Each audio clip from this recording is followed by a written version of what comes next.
ప్రియమైన సోదర సోదరీమణులారా, మన దేవాలయాలు హైందవ ధర్మం, సంస్కృతి, ఆధ్యాత్మికతకు ప్రతీకలు. కానీ ఇవి నేడు నిర్లక్ష్యం, దుర్వినియోగం, విధ్వంసానికి గురవుతున్నాయి.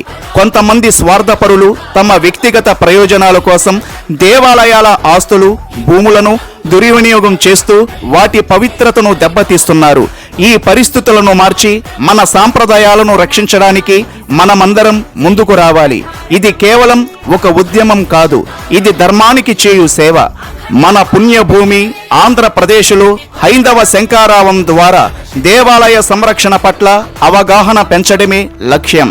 2025 జనవరి 5వ తారీఖు మధ్యాహ్నం 12 గంటలకు, జనవరి 5వ తారీఖు మధ్యాహ్నం 12 గంటలకు విజయవాడలో అందరం కలిసి ఈ మహోద్యమంలో భాగస్వాములం అవుదాం. ప్రతి మనిషి ధర్మానికి చేయూతనివ్వండి, ధర్మం గెలుస్తుంది.